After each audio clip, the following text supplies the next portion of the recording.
everybody, it's Kristi McGowan with Next Home Our Town, and today we have Willow Farah, Colby Thomas, also with Next Home Our Town. Thanks so much for watching today. This is our happiness video. It's a happy Friday, right?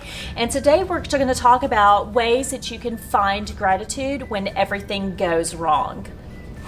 So gratitude is one of the major keys to happiness. If you can appreciate what you do have in life, you can be more happy. It's as simple as reframing how you think about things into a positive light. And you can notice the good things and you can count your blessings. I think it's important to add that when we are being grateful, our problems don't just disappear. It's kind of like putting a different lens on life. Our problems, they occupy less space in our hearts and occupy less space in our minds. And it can be a really great way to change a situation. Yeah. So the first way to be happier when everything goes wrong is to find gratitude around difficult people, right? Yeah, for sure. And you'll encounter a lot of those if you have to work with people. And that's the point. We expect people to be kind and pleasant and respectful, and sometimes they are not. Yeah, exactly. And I think that it's really important to remind ourselves that sometimes our expectations are really high for people. And so that gives them a lot of room to let us down. And so something that we learned is that if you lower your expectations, then there's less room to be let down and more room to be impressed and blown away by how people treat you. And especially when it comes to difficult people, it's good to frame them as a teacher. They're teaching you kind of discreetly, but they're teaching you how to guide them and become stronger through that circumstance of dealing with them. Yeah, I really like that idea of looking at them as a teacher,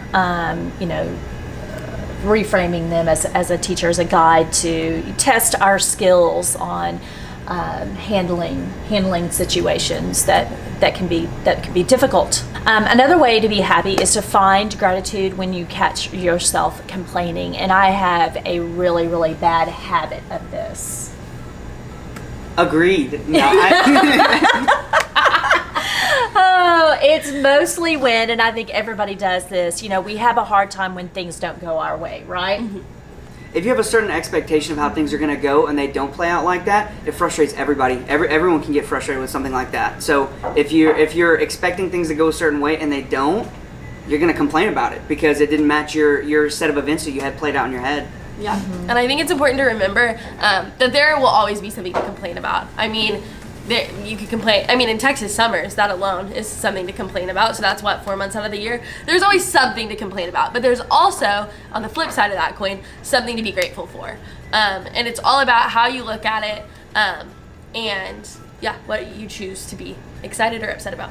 Yeah, absolutely. So the last one that we're going to talk about today is how to be happy by being grateful when you are overwhelmed, right? Because we all get really overwhelmed we can get overwhelmed with just about anything, right? Mm-hmm. Absolutely. And the way I would go about that is if you're overwhelmed with something, it's all about how you view that. Whatever lens you look at that problem through, or opportunity. It's all about how you view things. And I think a good way to go about that is what Kristi and I were talking earlier about, like if you had a bunch of emails in your inbox, let's say 30 emails from new clients, and they all needed a response, and they all needed that response today, you'd be very frustrated and overwhelmed. You'd be like, I've got all this work to do, but it's all about the lens you look through. And so if you were to reframe that and to think, oh, this is awesome, look how productive I'm going to be today when I finish all this, and how much business is coming my way. It's all about how you view things. And there's a strategy for if you encounter something difficult and it's not a good thing, you just say I love it. The phrase I love it afterwards. So you say, instead of saying, I have these emails I need to respond to, I have so many today, instead of stopping right there, add I love it. I have all these emails I have to respond to today, and I love it. Because it's true, you have to look at the good things, and that will allow you to view it in a positive light, because it's a good thing sometimes. It's kind of like positive reinforcement or affirmations, right? You know, it's like, gosh, you know, we have no food in the house today, and after I've worked all day long, now I have to go to the grocery store and do some grocery shopping. But you know what? I could say, hey, after work today, I have to go to the grocery store and go shopping for food, and I love it. I love it, baby. Exactly. Reframing your perspective is everything. I think it's very important because once I think you start the cycle of complaining and that overwhelming feeling, it's super hard to get out. So I think that adding the I love it and forcing yourself to be positive can do a lot. I agree. Gratitude is huge, and I don't think that we use it enough in our day-to-day lives. Absolutely. Keep you positive.